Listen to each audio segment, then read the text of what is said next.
In the year 1999, a young couple, Jake and Emily, found themselves navigating the fading glory of Route 66, the historic highway that once pulsed with the lifeblood of American adventure. Their laughter echoed in the cramped space of their car, but the joy quickly evaporated when the engine sputtered and died, leaving them stranded under an expansive desert sky. As the sun dipped and the shadows grew long, an eerie sensation gripped them. Ahead, the flickering neon lights of the Silver Star Inn beckoned like ghostly fingers, each pulse illuminating the dusty road that led to the abandoned motel. Emily, with her heart pounding against her ribs, stared skeptically at the decaying facade. "Jake, it looks haunted. Are you sure?" But the ominous rumble of thunder overhead urged them onward, even as the wind howled like a restless spirit. "Let's stay here tonight," Jake insisted, his adventurous spirit shining through the growing dread. With a reluctant nod, they entered the motel, the lobby's musty air wrapping around them like an unwanted shroud. Dust motes danced in the dim light, and a bell rang out, as if announcing their arrival, though no one stood behind the counter. Suddenly, an old man appeared, his pale skin and glassy eyes sending a chill racing down Emily's spine. He slid a rusted key across the counter with a knowing grin. "Room 13 has the best view, if you can sleep through the whispers." His words hung in the air, heavy with unspoken tales of the past.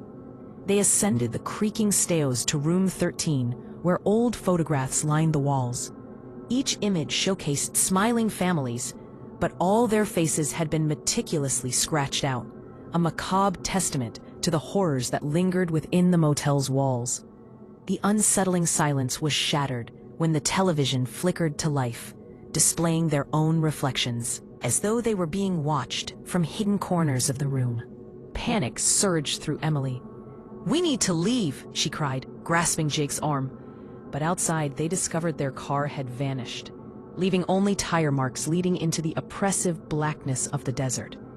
The storm intensified, dark clouds swirling ominously above them. Jake's gaze fell upon the guest book that lay open on the lobby desk. The last entry was from 1977, and every name was crossed out, a chilling reminder of lives lost. With each glance toward the portraits, Jake felt their eyes upon him, watching, judging. Then a horrifying realization washed over him. One of the faces looked just like his own.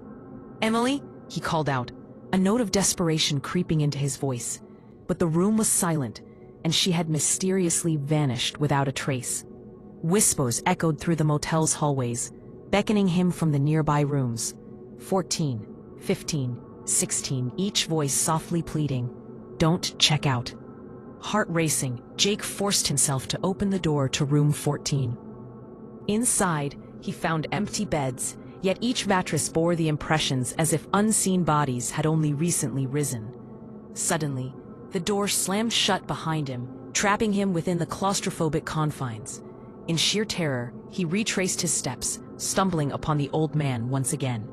The man's smile was disturbingly wide, revealing a truth that chilled Jake to the bone. "You've already checked in, son. You were here last time too." The realization hit him like a thunderclap. He was ensnared in a cycle of despair. Panicking, Jake rushed back outside, where the car once stood proud, but now lay shrouded in shadows. He leaped inside, his fingers shaking as he turned the key in the ignition. The engine roared to life, and he barreled down the road, desperate to escape the clutches of the Silver Star Inn. But as lightning illuminated the night sky, he glanced in the rearview mirror.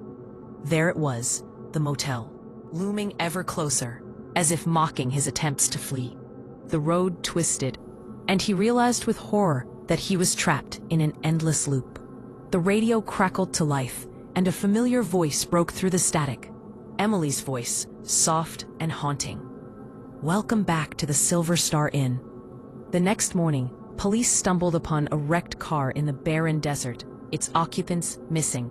The Silver Star Inn had vanished, leaving no trace, only a dusty sign half buried in the sand, forever whispering its eerie invitation. Silver Star Inn, always open,